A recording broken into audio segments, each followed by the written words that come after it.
अजीज़ तलबा, कैसे हैं आप? उम्मीद करता हूँ कि आप खैर वाफियत के साथ होंगे।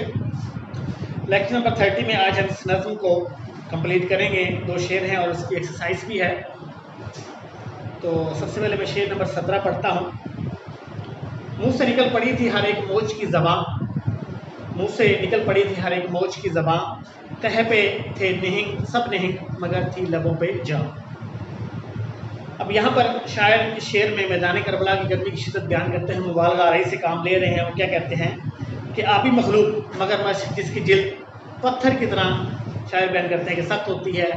ये पथरीली जिल्द इसे गर्मी, सर्दी और हर तरह के मौसम से इसे महफूज रखती है। मगर मगरमच्छ गर्मी की हिद्दत से बचने के लिए वो भी दरियाए फुरात का जो पानी गहरा है, उस गहरे पानी के अंदर ही चले गए थे। उन्हें मालूम था कि ऊपर वाला जो पानी सतह आब है वो पानी बहुत ज़्यादा गर्म है।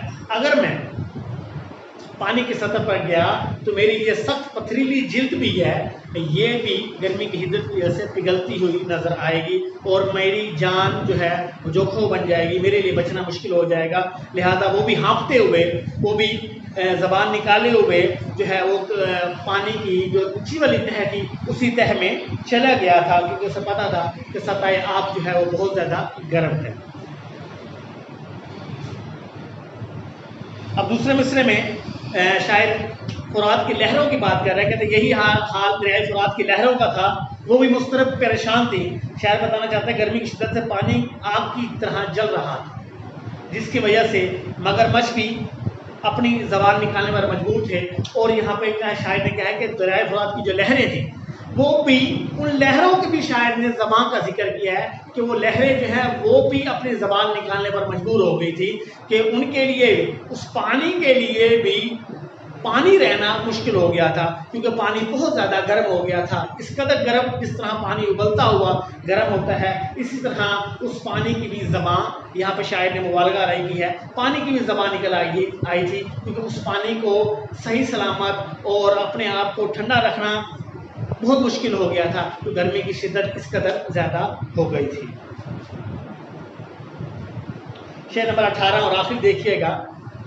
कहता पानी था आग, गर्मी रोज़े हिसाब थी, माही जो सीखे मौज तक आई कबाब थी।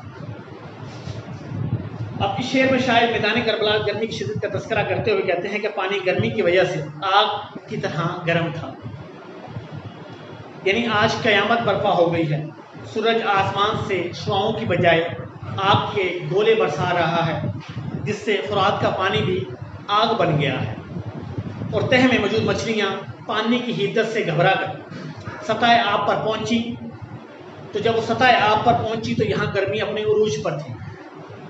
जो ही यहाँ पहुंची तो गर्मी की हिद्दत से वो जल बनकर वो भी कबाब बन गई, क्योंकि वो ये महसूस कर रही थी कि जिस तरह गर्मी की तह, जिस तरह दरियाए फुरात का पानी की तह में जिस तरह पानी ठंडा है या मुनासिब है, इसी तरह उस सतह आब वाला पानी होगा। लेकिन जैसे ही वो गलती से सतह आब पर आई और उन्हें इस बात का ज़रा भर भी अंदाज़ा नहीं था कि सतह आब पर जाना अपनी मौत का सामना करना है, अपनी मौत को दावत देना है, जैसे ही वो सतह आब पर आई और वो मछलियाँ सारी की सारी कबाब बन गई, उनके लिए बचना नामुमकिन था।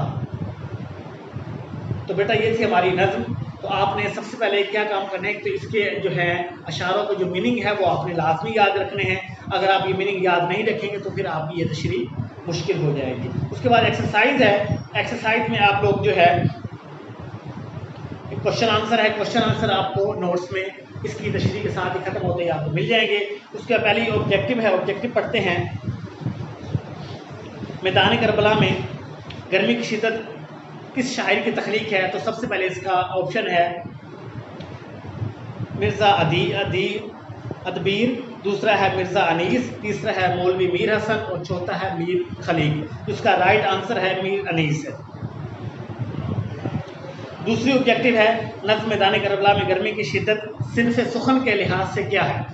तो सिन्फ़ सुखन के लिहाज से पहला इसका ऑप्शन है आज़ाद नज़्म, दूसरा इसका ऑप्शन है कसीदा, तीसरा ऑप्शन है शहर अशूब और चौथा है इसका मरसिया।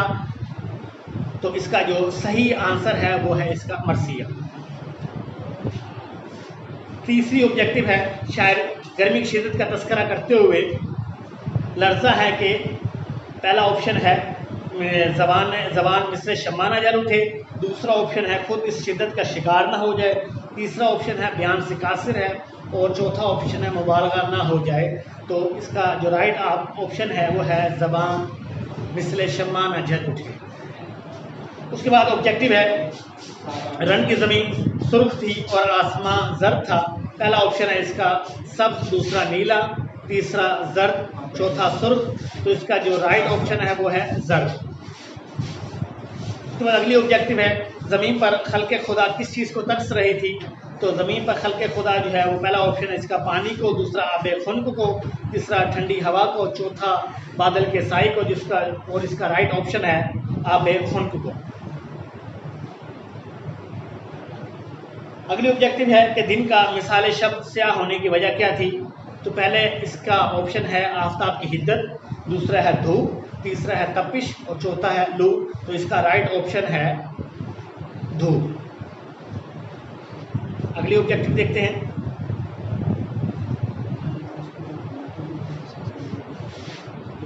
रिंगों पर गर्मी का क्या असर था। तो सबसे पहले इसका ऑप्शन है पसीने छूट रहे थे, बेहोश थे, तीसरा है जान लबों पे थी और चौथा है हाँप रहे। तो इसका राइट ऑप्शन है जान लबों पर थी। उसके बाद अल्फाज के मुतरादिफ को हमारे यहाँ नहीं आते, स्किप करते हैं, खाली जगह है। पत्थर पिघल के रह गए, पिघल कर डैश हो गए थे, पिघल कर मोम हो गए थे। उसके बाद है मुसद्दस का हर बंद 6 मिसरों पर मुश्तमिल होता है।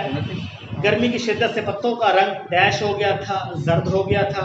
इसका राइट ऑप्शन है। उसके बाद है शायर ने दरख्त के जलने को डैश से तशबीह दी है, शायर ने दरख्त के जलने को चिनार से तशबीह दी है। उसके बाद कहता है डैश से सूरज का चेहरा धुंधला हो गया था। तो गुबार से सूरज का चेहरा जो है वो धुंधला हो गया था। आगे ग्रामर है, ग्रामर पढ़ते हैं। सबसे पहले इस्तारा है, इस्तारा के कहता है लफ्ज़ी मायने उधार देने के हैं। इल्म बयान की इस्तिलाह में जब हम किसी चीज़ के मायने की मुस्तार लेकर दूसरी चीज़ के लिए इस्तेमाल करते हैं तो इसे इस्तारा कहते हैं। मसलन माँ कहती है मान कि मेरा चांद स्कूल से आ गया है, बाप ने कहा मेरा बेटा रुस्तम है। तीसरी मिसाल है कि शेर की आमद है कि रन कांप रहा है। इस जुमले में बच्चे को चांद, बेटे को रुस्तम और इंसान को शेर कहा है, यानी कि चांद, रुस्तम और शेर के अल्फाज मुस्तार लिए हैं बेटे, बच्चे और बहादुर इंसान के लिए। आगे अरकान इस्तारा, जिस लफ्ज़ के लिए मुस्तार लिया जाए। ऊपर की मिसालों में बच्चा, बेटा और बहादुर इंसान। शायर का नाम, शायर का इशारा हज़रत अब्बास बिन अली की तरफ है, तो ये मुस्तार अल्लाह है। ठीक है। तो उसके बाद है मुस्तार मना, दूसरा रुकन, जिससे लफ्ज़ उधार लिया जाए, जिससे लफ्ज़ उधार लिया जाए। तो यहाँ पहले चांस लिया है, दूसरा रुस्तम लिया है और तीसरा शेर लिया है। तो ये तीनों के तीनों मुस्तार मना है। ठीक है। तीसरा जो रुकन है वजह जामिया है। मुस्तार अल्लाह और मुस्तार मना के माबेन मुश्तरक सिफत को वजह जामिया कहा जाता है। इनके सिफत जो बयान करनी है उसको वजह जामिया कहा जाता है। ऊपर की मिसालों में पहले है खूबसूरती है, दूसरी बहादुरी वजह है। ठीक है। मुस्तार अल्लाह और मुस्तार मना में तशबीह का ताल्लुक होता है। इस तारे में मुस्तार अल्लाह और मुस्तार अल्लाह हकीकी नहीं बल्कि मजाजी मायने देता है।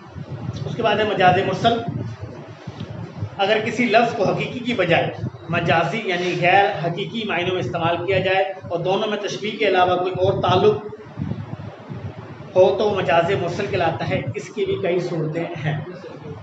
मसलन इंसान की ज़िंदगी 4 दिन की है, तो इसमें उसने जुज़ बोला है और मुराद कुल लिया है। 4 दिन का है, जुज़ है और मुराद उसने सारी ज़िंदगी ली है। हकीम साहब ने नफ्स पर हाथ रख के मर्ज़ की तशख़ीस की, तो यहाँ कुल मुराद बोलकर जुज़ ली है। तो हकीम जो है वो कुल पूरा हाथ नहीं रखता, कुल नहीं रखता, बल्कि जुज़ रखता है, उंगलियाँ रखता है। नफ्स पर हाथ नहीं बल्कि 3 उंगलियाँ यहाँ उसे लिखा हुआ रखी जाती हैं। बरसे का आज खूब धुआंधार अबर है, तो यहाँ सबब जो है, यहाँ सबब यानी वजह जो है वो अबर है और बोलकर मसबब यानी कि नतीजा मुराद लिया है, वजह बोली है और नतीजा पानी निकला है वो मुराद लिया है। उसके बाद है मुझे कहना है कुछ अपनी ज़बां से, ज़बां में जहाँ आला ज़बां है बोलकर वो चीज़ यानी बोली मुराद ली गई है जिसके लिए ये आला बनाया गया है। तो बेटा हमने ये इसकी एक्सरसाइज में मुकम्मल कर ली है, तो मैं आपको डायरी लिख देता हूँ। डायरी जो है वो आप लोगों ने व्हाट्सएप पर चेक करवानी है। नज़म नंबर हमारी 3 अशार,